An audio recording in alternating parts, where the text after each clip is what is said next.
Nellie had always been an epitome of grace and ambition. At 25, she was already at the peak of her career, a senior manager at one of the leading banks in Nigeria. She studied guidance and counseling and graduated with a first class. Her intelligence and determination had captured her to success, and she had accumulated wealth that could only be dreamed of at her age. Her beauty combined with her kind heart and friendly nature made her a beloved figure among her peers and colleagues. She was a cheerful giver who was always ready to lend a helping hand to her friends and strangers alike. Among her close friends, Nkem stood out as her best friend. They had known each other since their university days and had shared countless memories together. Nkem always admired Nellie's achievements and often reminded her of how proud she was of her. Despite their different career paths, as Nkem was a lawyer, they had always been inseparable, supporting each other through thick and thin. One day, during one of her regular evening outings with Nkem, Nellie met Chike. He was a 29-year-old charming young man. They talked, exchanged numbers, and from then they became friends, which transited into dating. Despite Chike's humble background and his struggles to establish himself, Nellie saw potential in him. She fell greatly in love with him. Chike was not interested in a 9-to-5 job. He preferred to be self-employed. Nellie admired his determination and determined to help him set up a business. She also bought him a car and even paid for an apartment for him. Nkem, who was always the cautious one, warned Nellie to be careful. She noticed Chike's reluctance to work hard and his constant dependence on Nellie for financial support. Nellie, I just want you to be happy, but be very careful with Chike. Not everyone has the same good heart as you, Nkem advised her one evening. But Nellie, blinded by love, dismissed Nkem's concern. She believed in Chike and thought that with her support, he would eventually find his footing and they would build a future together. Nellie continued to shower Chike with love and financial support, confident that her dreams and aspirations. One sunny afternoon, Chike told Nellie that he needed to buy some things from the nearby supermarket. He asked for her ATM card and also took her car. Nellie handed them over without a second thought. The supermarket was only a few minutes' drive from the estate, so she expected him to be back soon. However, 2 hours passed and there was no sign of Chike. Nellie became worried, so she began to call his phone, but it was switched off. She became even more worried as hours turned into days and into weeks without hearing any word from Chike. Days later, Nellie received a text message from Chike.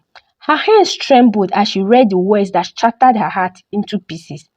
And the message read, Nellie, I'm sorry I never loved you.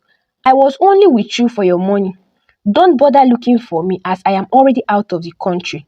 I have sold the car, withdrawn some money with the ATM, and sold the business. Goodbye, Nellie. I am sorry. Nellie felt a wave of disbelief and agony washed over her. She couldn't comprehend how the man she had loved and trusted would betray her so deeply. The realization that Chike had only been with her for her wealth was a bitter pill to swallow. She had been so blinded by love that she had ignored all the warning signs. For months, Nellie was heartbroken and she cried. Nkem always stayed by her side, offering comfort and support. Nellie, I am so sorry. I wish I could take away your pain. But remember I warned you, Nkem said while holding her hands one day. Nellie struggled to come in terms with the betrayer. She felt a mixture of anger and sadness, but amid the pain, she also found strength. She realized that she had been too trusting and that she needed to be more cautious in future. With Nkem's help, she slowly began to rebuild her life, focusing on herself, career, and other things that truly mattered. Until one day, Nellie went on an official meeting to another branch of her bank. It was there that she met Ejike, a man in his 40s who had recently been transferred as the new branch manager of the bank. His charisma and confidence immediately caught Nellie's attention. After the meeting, they exchanged contacts, and what started as professional courtship soon blossomed into friendship and eventually into a romantic relationship. Nkem, however, was wary of Ejike. She had a nagging feeling that a man in his 40s might already have a family somewhere. But Nelly was infatuated and dismissed her friend's concern. Nelly asked Ejike if he was married, but he assured her that he was not. So their relationship grew stronger, and one day Ejike proposed to Nelly, and she accepted. She took him to her parents' house that weekend to introduce him officially to her parents. Ejike made a good impression on her parents and promised to return with his family for the traditional marriage introduction during his vacation from work.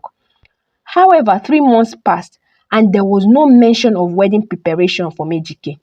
Nelly grew worried, but Ejike claimed that he was under immense intense work pressure and reassured her that they would start planning soon. One Saturday, Nelly became sick and she decided to go to the hospital. After some tests, she was told that she was pregnant. Excited, she drove straight to Ejike's house to share the news.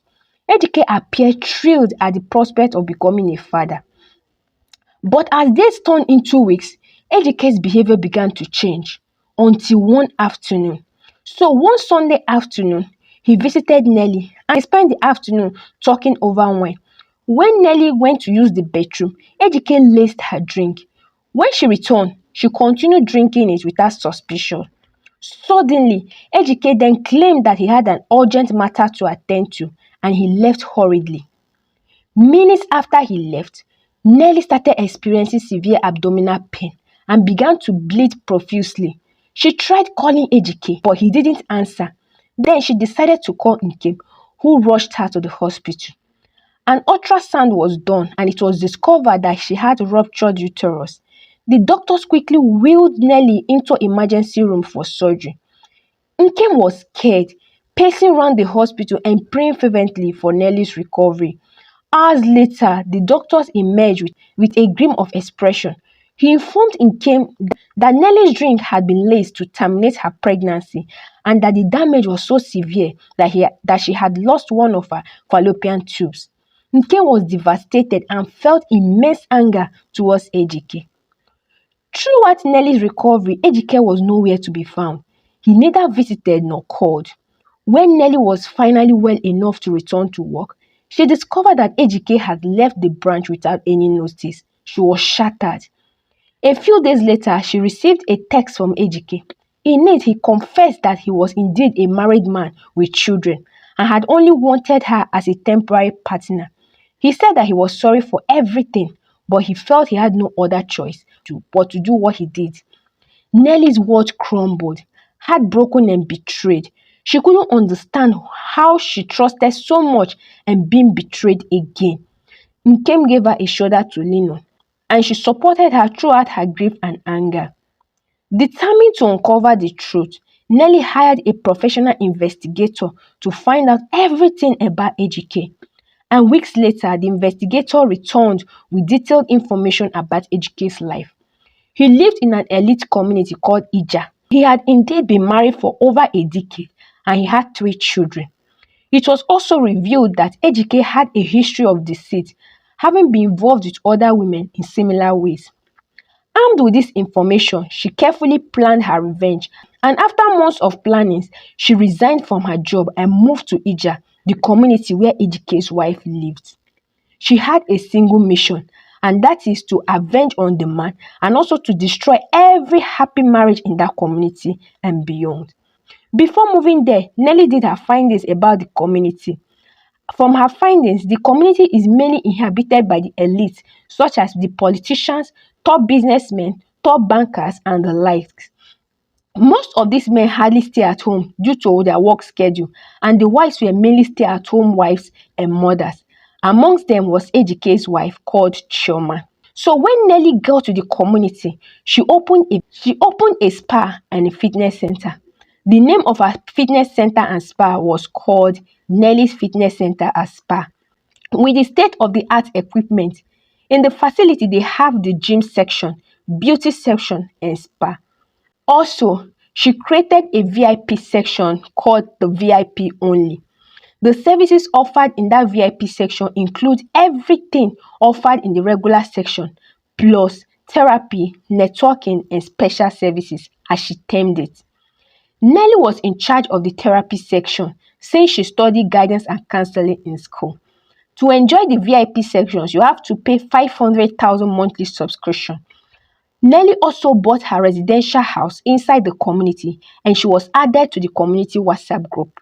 The community used this WhatsApp group to communicate among themselves and also to hold meetings, among other things. Not quite long, the news of Nelly's fitness center and spa spread around the whole community. It became a safe haven for the rich wives of the community who used the center as an escape from their boring daily family lives. The services offered were top-notch. The gym instructors were so professional and good at their jobs. The women's faces were always glammed up in the makeup section, and their bodies were well massaged and pampered in the spa section. They loved the services, and not quite long, they started bringing in more clients for Nelly. Nelly always told them about the VIP section. She will always say, "We have VIP section here where we offer mouth-watering services that will wow you. If you are enjoying this normal section, just imagine how the VIP section will look like." She will always tell them. Most of the women showed interest in the VIP section, and the first member to register was Ejike's wife, Chioma. From the day Chioma became a VIP member, Nelly personally attended to her. She was so nice to Chioma, and with time, Chioma became so relaxed and free with Nelly. So she started opening up her personal issues to Nelly. When Nelly observed that Chioma has trusted her so much, she then booked her for her therapy section. That was when Chioma opened up everything to Nelly, and she said, "Ever since I got married to Ejike, my husband, he had not spent up to 1 full month living with me in the house. He is always on transfer to different states. Although he made sure I lack nothing in terms of money, but I am always feeling lonely and starved of attention from a man. I am a woman with blood flowing in my veins. Nelly, I have needs now. I have learned to have the needs to be satisfied as a woman, but my husband is not always around," she said. Then she continued and said, "People always see me as a happy woman who has it all in terms of money, but what they don't know is that I am starving from lack of other personal needs." Chioma sobbed. Nelly handed her a tissue to wipe her tears, and then she said, "Your case is a small thing to handle. I can help you if you want." Chioma said, "I am ready. I am ready. I will do anything to be a happy and satisfied woman, provided it doesn't involve crime." Then Nelly asked her to come back the next day. So the next day, Chioma went back, and Nelly showed her pictures of some handsome, well-built man and told her that any of these men can satisfy her cravings. At first, Chioma didn't buy the idea, but Nelly assured her that it was part of the therapy as it will help her get better and happy. So Chioma chose one of the men, and immediately Nelly arranged a meeting for them to meet in one of the secret pleasure rooms of the facility. After Chioma spent hours with the man, she came out happier and well satisfied. And from that day on, she continued meeting up with the man in the secret room. Not quite long, the other women in the community observed the change in Chioma. She was now more lively, cheerful, and radiant. One of the women called Nkiru, who was married to a politician, approached Chioma one day to know the secret behind her newfound joy. "Chioma, what is happening now? I observe that you are looking so joyful and beautiful these days. Oh. Please, what is the secret now? I want to be like you," Nkiru asked. At first, Chioma didn't want to say anything. She just said, "Well, let's just say that I've decided to focus on my inner happiness." But Nkiru wasn't satisfied with her answer, so she kept on disturbing Chioma until one day, Chioma finally let the cat out of the bag, and she told her that ever since she became a VIP member of Nelly's facility, she had found her happiness and joy. She then advised her to go register for the VIP section. The next day, Nkiru quickly registered as a VIP member. She then opened up to Nelly, saying, "My husband is a politician. He is always on the move, attending one political meetings, rallies, and the rest.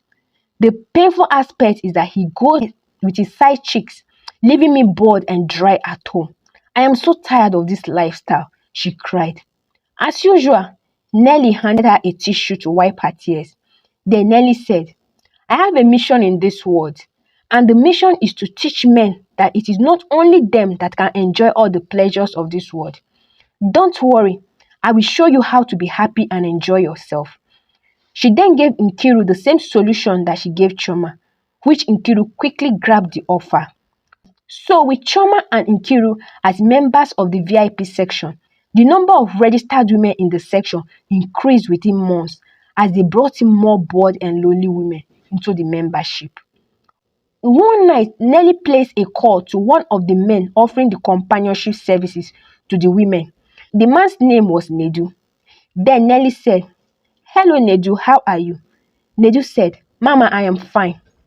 So she said, I hope that you have what I asked you to keep for me. Then Nedu said, Trust me now, Mama, I have them.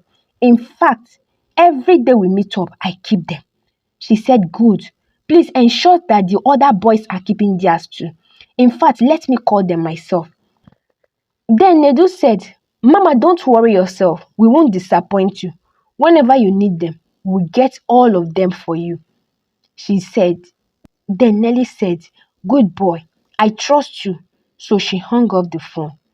As she ended the call, Nelly laughed out loud and said, She laughed out loud, ha ha ha ha. The community of Ija are not ready for what will hit them soon.